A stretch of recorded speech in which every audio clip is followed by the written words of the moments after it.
My channel. आज हम बात करेंगे जनरल में कुछ और एंट्रीज के बारे में। ठीक है, तो सबसे पहले देखते हैं bad debts. Bad debts is an amount which is not realised. That means कुछ ऐसा पैसा जो रिसीव तो होना चाहिए था बट नहीं हो रहा है। यूजुअली ये डेटर्स के केस में होता है। डेटर्स क्या होते हैं? जिसको सेल्स की गई है क्रेडिट पे, हमें वहां से कुछ पैसा मिलना था लेकिन अब वो पैसा नहीं मिल रहा, तो उसे हम क्या बोलते हैं? Bad debts. बैड डेट्स एक बिजनेस के लिए लॉस है, एक्सपेंस है। तो लॉसेस, एक्सपेंसेस को हमेशा हम डेबिट करते हैं। Bad dates account debit. अब आपके दिमाग में क्वेश्चन आएगा, डेटर्स को क्रेडिट हमने क्यों किया? बैड डेट्स तो समझ आया कि लॉसेस है, एक्सपेंसेस है, हमने डेबिट कर दिया, बट इस डेटर्स को हमने क्रेडिट क्यों किया? हमने डेटर्स को क्रेडिट इसलिए किया क्योंकि वो डेटर्स हमारे बैड डेट्स में कन्वर्ट हो गए। डेटर्स बैड डेट्स में कन्वर्ट हो गए। दैट मीन्स डेटर्स क्या हो रहे हैं? डिक्रीज हो रहे हैं। मेरी असेट डिक्रीज हो रही है। एसेट डिक्रीज होती है तो उसे हम क्रेडिट करते हैं। बच्चों को यूजुअली नहीं समझ आता कि डेटर्स को हमने क्रेडिट क्यों किया। डेटर्स को क्रेडिट हमने इसीलिए किया क्योंकि डेटर्स बैड डेट्स में कन्वर्ट हो गए, डेटर्स डिक्रीज हो गए, कम हो गए। ठीक है, इसका एक छोटा सा एग्जांपल देखिए। Shyam who owned rupees 70,000 has become insolvent। 70,000 Shyam को देने थे, अब वो इंसॉल्वेंट हो गया।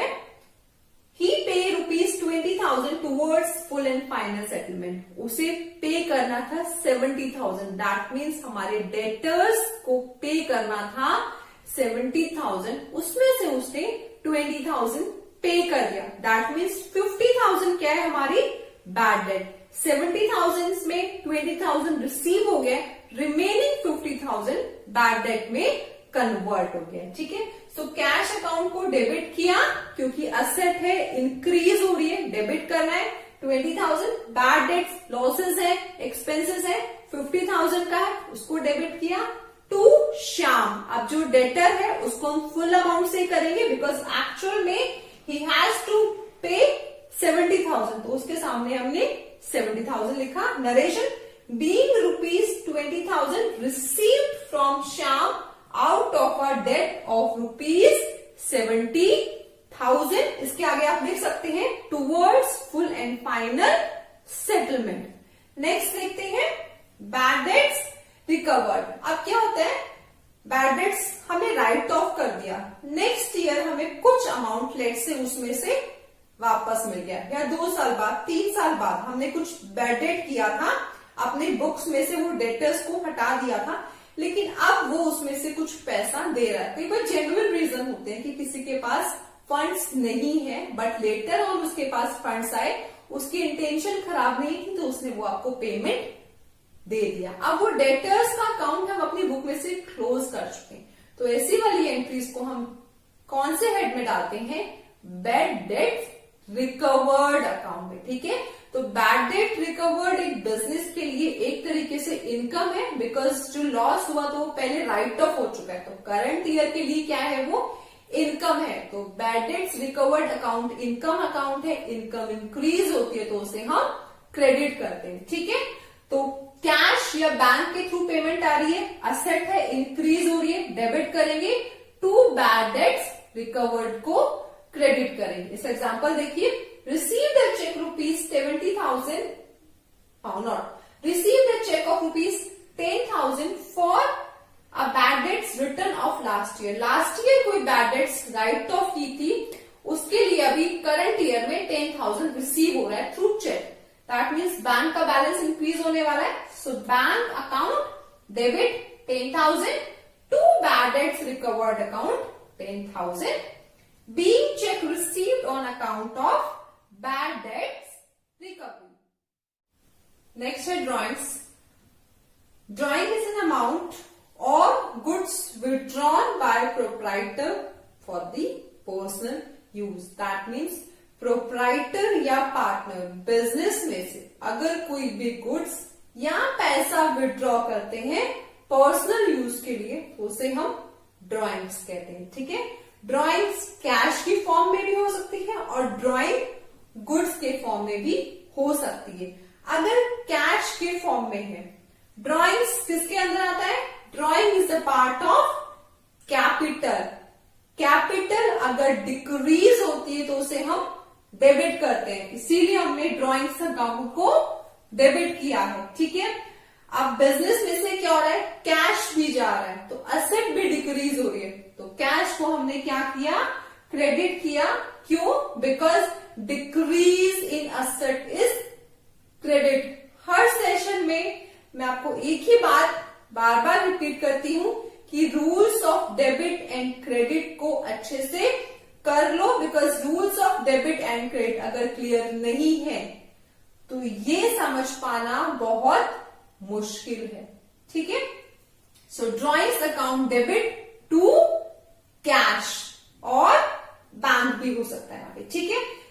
एग्जाम्पल देखते हैं। Cash withdrawn for personal use ₹50,000। कितना अमाउंट विड्रॉ किया है? 50,000। सो ड्रॉइंग्स अकाउंट डेबिट 50,000 एंड यहां पर भी कैश 50,000, ठीक है। अब अगर कैश विड्रॉ नहीं किया, बिजनेस में से गुड्स प्रोप्राइटर ने अपने पर्सनल यूज के लिए निकाले हैं, तब क्या एंट्री होगी? Drawings account debit.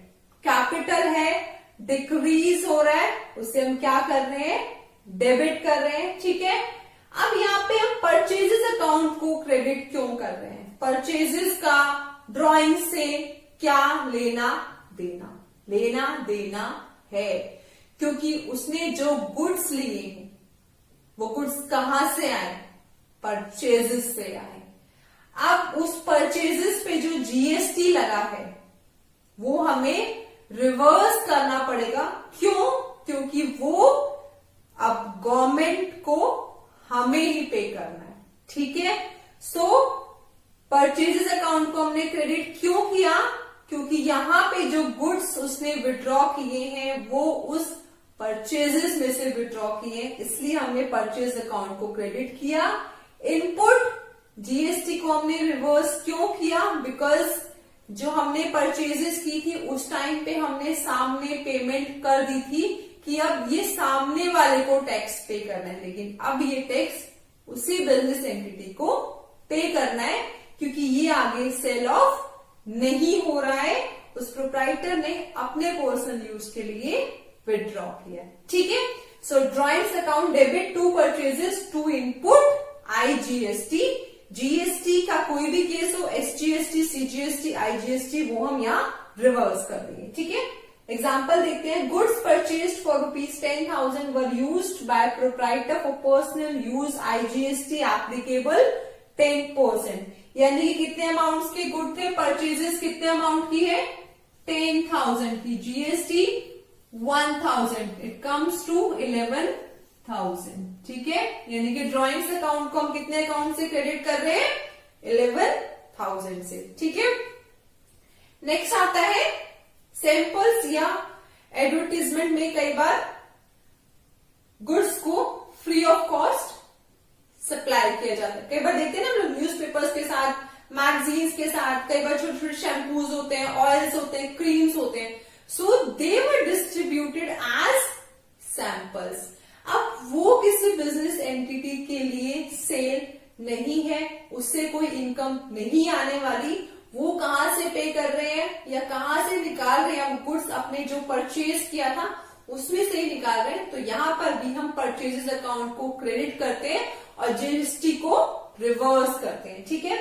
एडवर्टाइजमेंट एक बिजनेस के लिए एक्सपेंस होता है, इंक्रीज हो रहा है, डेबिट करेंगे to purchases account to input CGST, SGST या आईजीएसटी, जो भी एप्लीकेबल होगा, ठीक है। एग्जाम्पल देखते हैं। Good costing ₹50,000 were distributed as samples. 50,000 के गुड्स को एज सैंपल्स डिस्ट्रीब्यूट कर दिया। दैट मीन्स हमने परचेजेस कितने की थी? 50,000 की, ठीक है। लेट्स से इसमें एप्लीकेबल सीजीएसटी, एसजीएसटी 6% है, तो 3,000 टोटल किया। एडवर्टाइजमेंट में कितना है? 56,000, ठीक है। इसकी नरेशंस मैंने नहीं लिखी है बिकॉज नरेशंस मैंने आपको बहुत ऑलरेडी समझा दी है।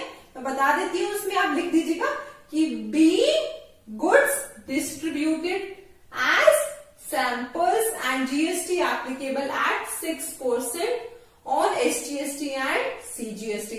इसमें आप लिखेंगे be cash withdrawn for personal use, be goods withdrawn for personal use, IGST applicable at 10%। ठीक है, अब बात करते हैं चैरिटी और डोनेशन की। बिजनेसेस में चैरिटी होती है, डोनेशन होता है। कुछ गुड्स को वो एज चैरिटी सप्लाई कर देते हैं। ठीक है, किसी भी एनजीओ में या कोई भी जो अंडर प्रिविलेज लोग हैं उसमें कुछ गुड्स सप्लाई कर दिए हैं, तो वो हमारा किस में आता है, चैरिटी में। तो चैरिटी भी क्या है, बिजनेस के लिए एक्सपेंस है, और जो गुड्स आ रहे हैं वो कहां से आ रहे हैं, वही वाले गुड्स हैं जो हमने परचेज किए थे। ठीक है, so similarly charity account debit, क्योंकि हमारे लिए एक्सपेंस है, परचेजेस अकाउंट क्रेडिट करेंगे। क्यों, बिकॉज जो हमने पहले परचेज किया था वो अब यहाँ पे रिवर्स हो रहा है। ठीक है, टू इनपुट आईजीएसटी अकाउंट। ठीक है, इस एग्जांपल देखते हैं। Goods costing ₹10,000 were distributed as charity, यानी कि गुड्स का अमाउंट क्या था, परचेजेस का अमाउंट क्या था, 10,000। सो परचेजेस के सामने I have written 10,000। Let's say इस पे आईजीएसटी एप्लीकेबल है 10%, so it comes to 1,000। Charity हो जाएगा 11,000। क्यों, because 10,000 plus 1,000 is equal to 11,000। इसकी नरेशन होगी be goods supplied as charity and IGST applicable is 10%। अब बात करते हैं लॉस ऑफ स्टॉक की। कई बार क्या होता है कि गोडाउन में ड्यू टू फायर स्टॉक खराब हो जाता है या खत्म हो जाता है, या ड्यू टू थेफ्ट स्टॉक नहीं बचता, चोरी की वजह से हमारा माल खत्म हो जाता है। ठीक है, so loss of stock due to fire और थेफ्ट। अब इसमें दो केसेस आते हैं, एक जिसमें कि इंश्योरेंस कराया हुआ है और दूसरा जिसमें इंश्योरेंस नहीं कराया। इन केस इंश्योरेंस नहीं है तब तो क्या होता है कि जितना अमाउंट हमारा चोरी हुआ या जल गया वो पूरा का पूरा हमारे लिए लॉस है।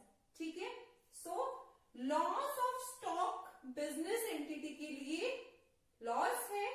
इंक्रीज इन लॉस या एक्सपेंस को हम डेबिट करते हैं, इसीलिए लॉस ऑफ स्टॉक अकाउंट को हमने डेबिट किया। अब ये स्टॉक कहां से आया था, परचेजेस से आया था। परचेजेस क्या है, मेरी डिक्रीज हो रही है, तो उसको हमने यहाँ पे क्रेडिट कर दिया टू परचेजेस अकाउंट।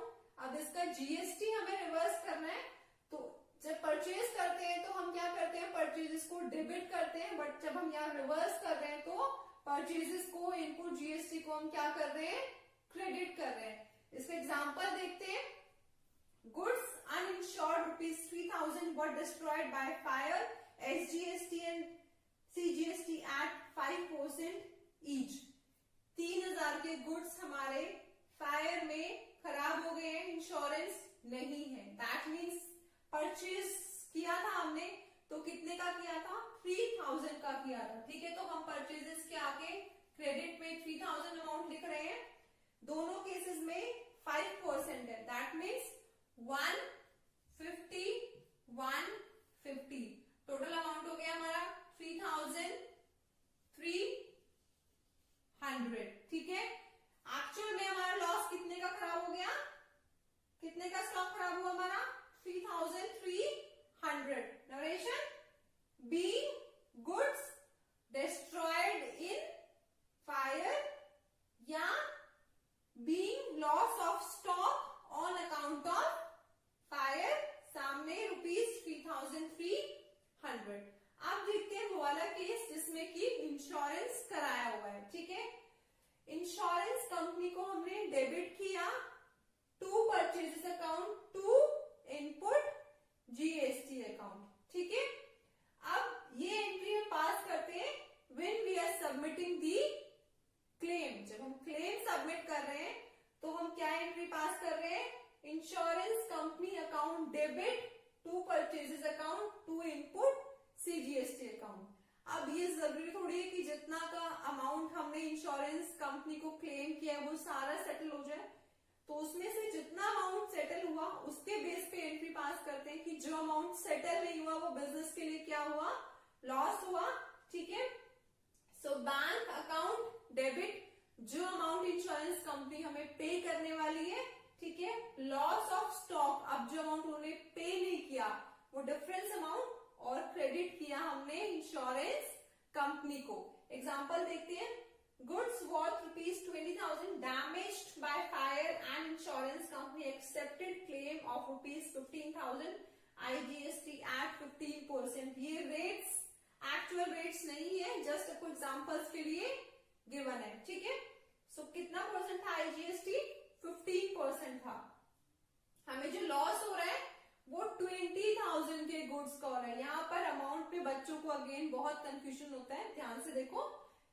हमारे गुड्स की वैल्यू क्या थी जब हमने परचेज किया था, 20,000, तो हमने परचेजेस के सामने कितना अमाउंट लिखा, 20,000। ठीक है, अब इस पे 15% IGST, यानी कितना हो गया ये, 3,000 हमारा इनपुट IGST हो गया। टोटल हमने इंश्योरेंस कंपनी को कितना क्लेम किया, 23,000। अब इंश्योरेंस कंपनी ने हमें कितना पे किया, इंश्योरेंस कंपनी ने हमें पे किया 15,000। दैट मीन्स हमारे बैंक में कितना पैसा आने वाला है, 15,000। तो बैंक के सामने में लिखा 15,000। टोटल हमने कितना क्लेम फाइल किया था, 23,000। कितना मिला, 15,000। दैट मीन्स जो रिमेनिंग 8,000 है वो मेरा क्या है, लॉस ऑफ स्टॉक। तो 8,000 से मेरा क्या हो गया, debit, loss of stock. Insurance company को कितने से डेबिट किया था, 23 से, वापस से क्या कर रहे हैं, उसको क्रेडिट कर रहे हैं। पहले डेबिट किया था, अब हमने उसको